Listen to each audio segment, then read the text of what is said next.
네, 부활 후 네 번째 주일에 우리 주님께 예배하기 위해서 이 자리에 나와주신 우리 사랑하는 로고스 가족 한 분 한 분을 우리 주 예수 그리스도의 이름으로 환영하고 축복합니다.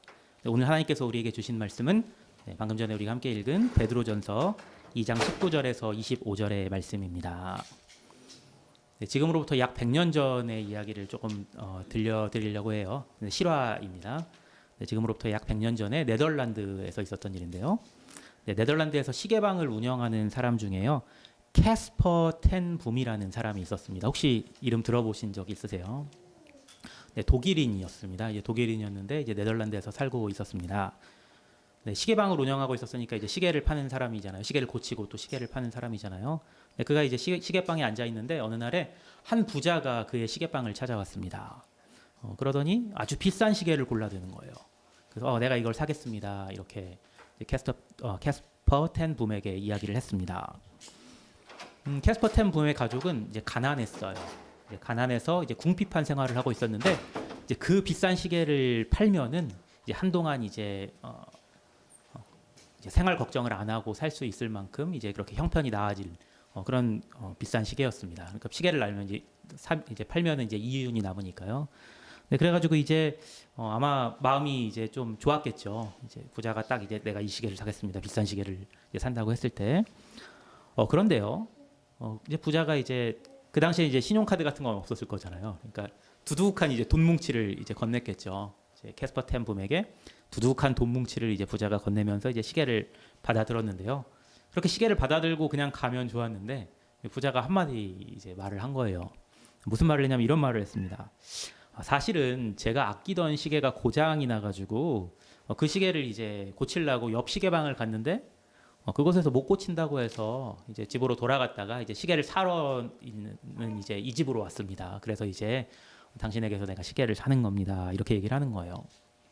그 말을 듣고 이제 캐스퍼 텐 붐이 그 사람에게, 손님 부자에게 한번 그 시계 좀 봅시다. 고장난 시계 좀 봅시다 하고서 받아들었어요. 딱 봤는데 어디가 고장난지가 보이는 거예요.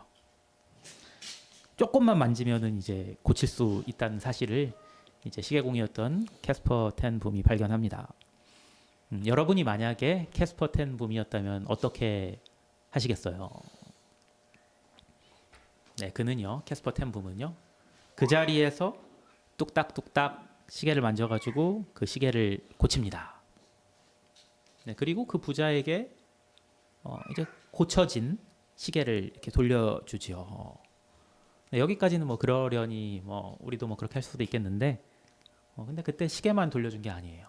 그 고장난 시계만 돌려준 게 아니라 자신이 받았던 현금 뭉치를 부자에게 돌려줍니다. 그러면서 이렇게 말합니다. 네, 사려고 하셨던 시계를 이제 저에게 주시지요. 네. 그래가지고 현금 뭉치도 다시 돌려주고 시계를 이제 사려고 했던 그 시계를 받아가지고 다시 이제 시계 진열장에 넣어 놓습니다. 예, 그 모습을 이제 그의 딸이 지켜봤어요. 예, 그의 딸의 이름은 이제 코리였습니다. 성이 텐 붐이었으니까 코리 텐 붐이었죠.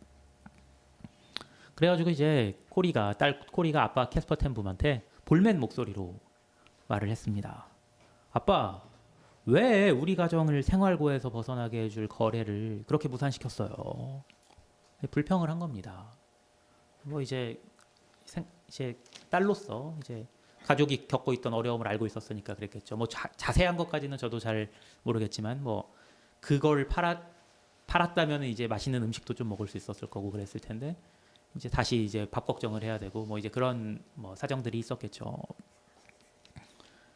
그때 캐스퍼 텐 붐이 딸 코리에게 이렇게 말했습니다. 코리야, 돈은 하나님이 언제든지 우리에게 주실 수 있지 않니? 하지만 우리가 정직하게 사람을 대하지 않는다면 하나님께서 우리를 과연 기뻐하실까? 우리 그리스도인은 하나님을 기쁘시게 하기 위해서 사는 사람이란다. 네, 이 일이 있었고요. 또 시간이 얼마 지나지 않아서 제2차 세계대전으로 아까 100년 전 일이라고 말씀드렸으니까요. 제2차 세계대전이 발발해서 이제 네덜란드에 살던 유대인들이 이제 나치로부터 독일 나치군으로부터 이제 붙잡힘을 당하고 또 학살을 당하고 이제 여러 고문을 당하고 그럴 때에 캐스퍼 텐붐이 자기의 집에다가 유대인들을 숨겨주다가 한참 동안이나 숨겨주다가 독일군에게 발각되어서 감옥에 gat습니다. 이 일에 그의 딸들도 가담했죠. 아까 방금 전에 그 볼멘 소리를 했던 딸 코리라고 했죠. 딸 코리. 그다음 코리에겐 또 언니가 있었는데 또 베시라는 이름을 가진 언니. 코리하고 베시도 아버지와 함께 또 그 강제 수용소로 끌려간 거예요. 감옥에 갇혔다는 거죠. 그리고 며칠 지나지 않아서 아버지 캐스퍼 텐붐은 감옥에서 숨을 거둡니다. 거기서 끝나지 않고요. 캐스퍼 텐붐의 딸, 그러니까 코리의 언니 베시도 모진 고문을 당하고 결국에는 숨을 거둡니다. 그 베시가 숨을 거두기 직전에 여동생이었던 코리에게 이 말을 남겼다고 해요. 코리야, 우리가 이곳에서 배운 것을 모든 사람들에게 말해야 해. 우리가 배운 것이 뭐지? 우리는 주님의 은혜보다 깊은 고난의 구렁텅이는 없다는 사실을 말해야만 해. 전해야만 해. 코리 텐붐의 아버지 그리고 이 언니야말로 오늘 베드로전서 본문의 말씀을 따라서 산 사람들이 아닐까 싶습니다. 오늘 본문은 이렇게 시작하죠. 부당하게 고난을 받아도 하나님을 생각함으로 슬픔을 참으면 이는 아름다우나 죄가 있어 매를 맞고 참으면 무슨 칭찬이 있으리요. 그러나 선을 행함으로 고난을 받고 참으면 이는 하나님 앞에 아름다우니라. 선을 행하는 것이 고난을 가져다 주는 경우가 있을까요? 없을까요? 네, 많이 있습니다. 방금 전에 제가 들려드린 이야기에서도 그랬어요. 캐스퍼 텐붐이 시계를 사러 온 부자에게 정직하게 행한 것, 이게 뭐예요? 선이잖아요.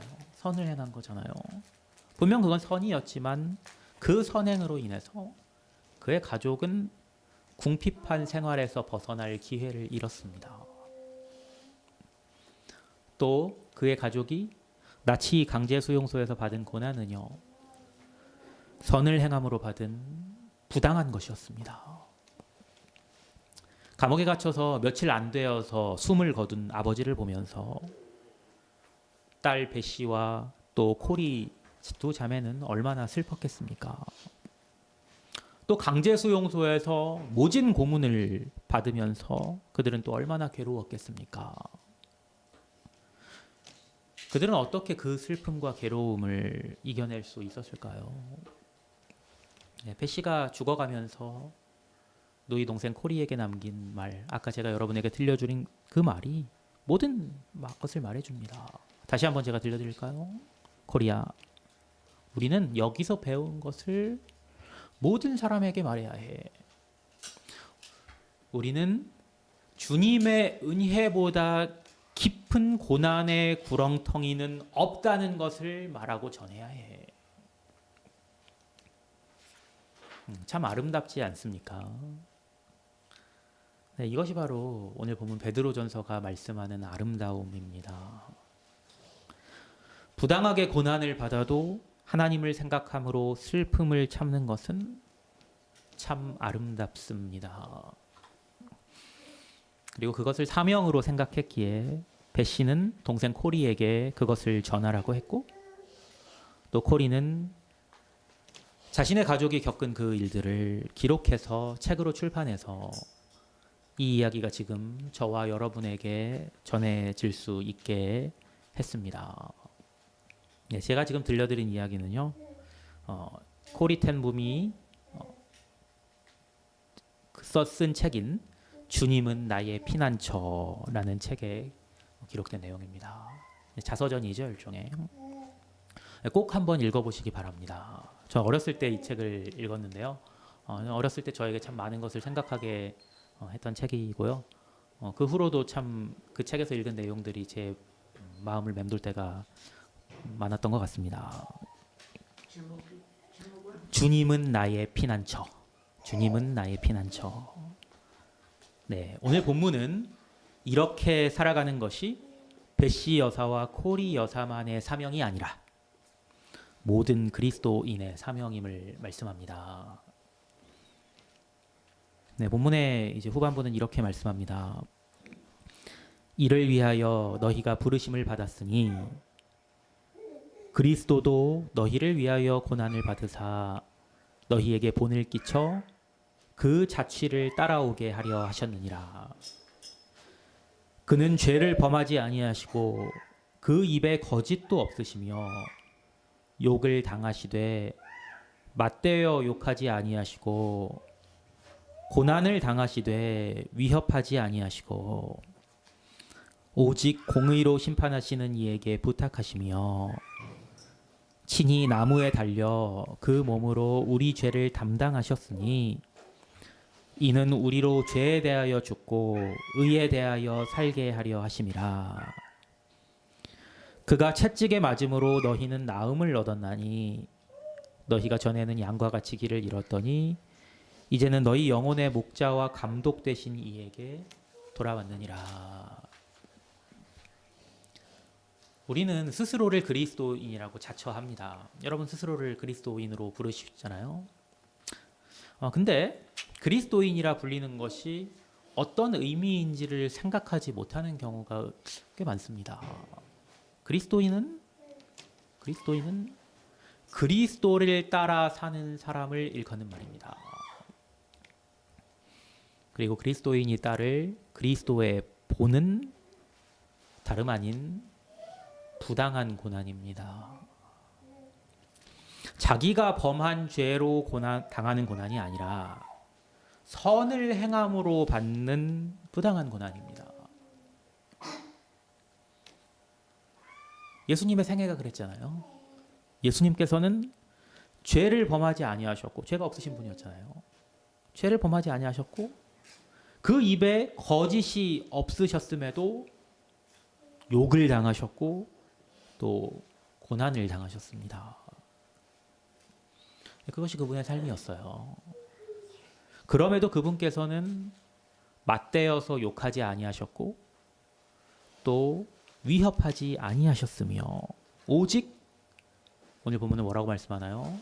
공의로 심판하시는 이에게 부탁하시며 친히 나무에 달려 그 몸으로 우리 죄를 담당하셨습니다.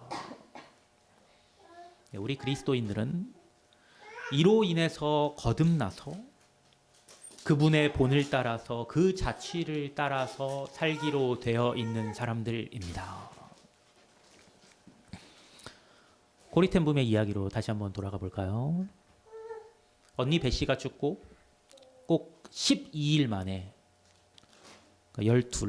12일 만에 코리가 강제 수용소에서 풀려납니다. 나중에 코리텐붐이 알게 된 사실이지만 그게 행정상의 실수였다고 해요. 원래 풀려날 수가 없는 거였는데 이제 누군가가 이제 행정 실수를 하는 바람에 이제 풀려났다고 해요. 물론 하나님의 이제 은혜죠. 그리고 코리는 언니의 유언을 따라서 그리고 베드로 전서가 말씀하는 부르심을 따라서 하나님의 사랑과 은혜를 전하는 그러한 사람으로 살기 시작합니다. 네, 그렇게 이제 자신의 경험을 토대로 하나님의 사랑, 하나님의 은혜를 전하는 나날을 보냈는데 그러다가 어느 날 이제 또 여느 때처럼 강단 위에서 이제 일종의 간증을 마치고 이제 내려오는데 강단에서 누군가가 자기를 기다리고 있는 거예요. 강단 아래에서요. 누군가 인사를 건네더랍니다. 그 한 남자였는데 가까이에서 그 남자의 얼굴을 보는 순간 코리텐붐이 가슴이 내려앉는 것 같았습니다. 왜 그랬을까요? 그도 그럴 것이 그 남자는 자신의 언니에게 모진 고문을 가해서 언니를 죽게 만든 수용소 군인이었기 때문입니다. 잊을 수 없었던 얼굴이었던 거예요. 그 남자가 코리에게 웃으면서 다가왔대요. 그리고 용서를 구했답니다. 네, 코리텐붐의 이제 고백인데요. 그녀는 그 남자를 용서할 수 없었다고 고백합니다. 그럴 수 없었던 것이 그자를 통해서 고통받으며 죽어간 언니가 떠올랐던 거예요. 그 모습이 떠오르는데 어떻게 용서할 수 있겠어요? 그러나 그를 용서하지 못하는 자신의 모습을 보면서 마태복음 6장 15절 말씀을 떠올렸대요. 너희가 다른 사람의 잘못을 용서하지 않으면 너희 아버지께서도 너희 죄를 용서하지 아니하시리라는 마태복음 6장 15절의 말씀을 떠올리면서 그녀가 탄식했다고 합니다.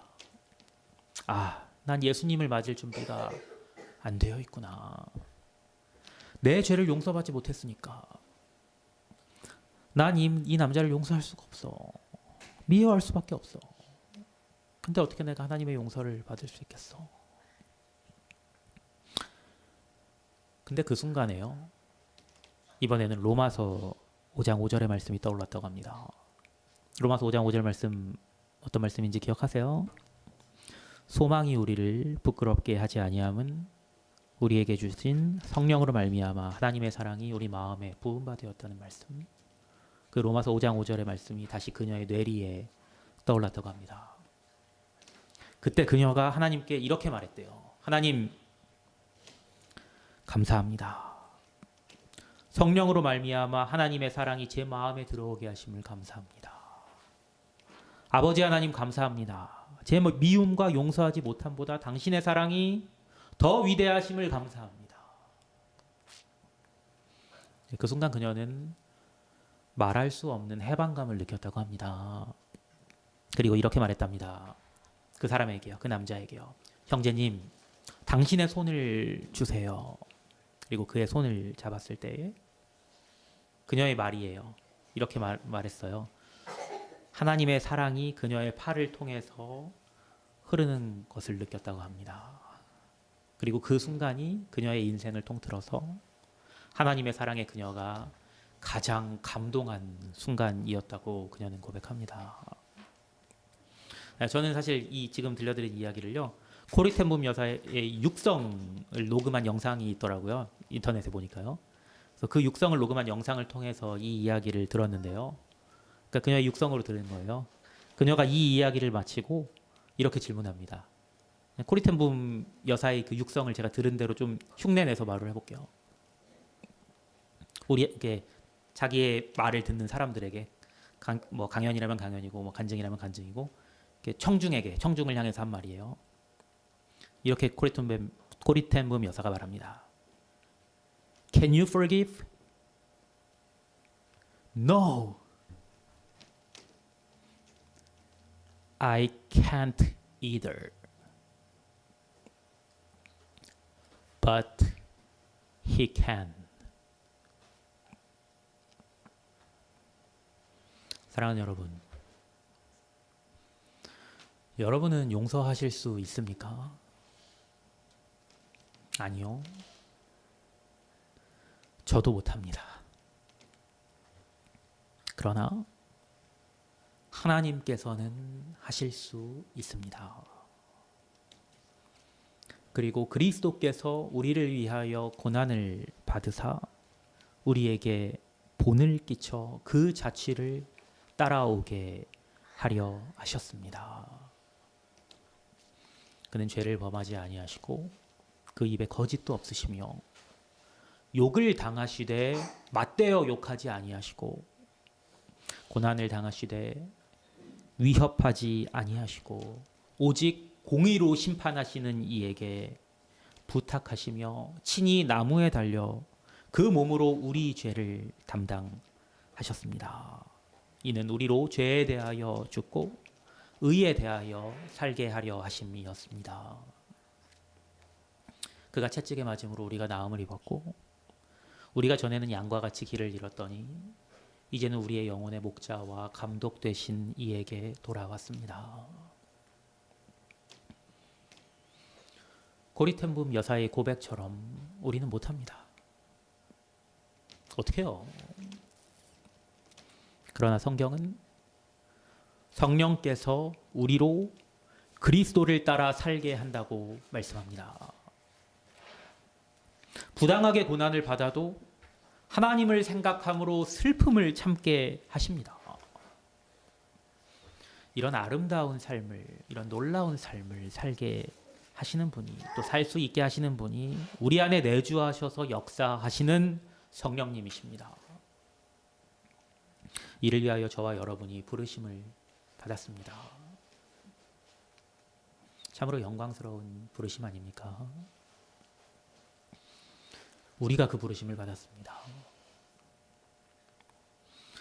고리텐붐 여사가 육성으로 남긴 말의 마지막은 이렇습니다. 좀 기니까 제가 한국어로 번역해서 전하겠습니다. 저는 85세입니다. 저는 이제 곧 죽어야만 합니다. I'll have to die라고 하더라고요. 저는 이제 죽을 겁니다. 이런 뜻이겠죠. 하지만 저는 그것이 두렵지 않습니다. 전 주님께 속해 있고 저의 모든 내일은 그분의 손에 있습니다. 그리고 이렇게 질문하더라고요. 한번 여러분에게 던지는 질문을 한번 들어보세요. 당신은 영생을 아십니까? 영생은 천국에서 시작되는 것이 아니라 당신이 주님께 향하는 순간에 시작됩니다. 거기서 모든 것이 시작됩니다. 그분은 누구에게도 등을 돌리지 않으시고 당신을 기다리고 계십니다. 하나님의 복이 당신과 함께 하시길 원합니다. God bless you 그러더라고요. 여기 계신 사랑하는 로고스 가족 여러분에게도 고리텐붐과 같이 죽음을 두려워하지 않는 하나님의 복이 함께 하시길 우리 주님의 이름으로 축원합니다. 여러분이 주님께 속해 있고 여러분의 인생을 주님 손에 맡길 때 여러분의 삶에 영생이 시작됩니다. 그리고 여러분은 그리스도를 따라 걷게 됩니다. 저와 여러분이 이를 위하여 부르심을 받았습니다. 우리는 못합니다. 그러나 하나님께서는 능히 하실 수 있습니다. 기도하겠습니다.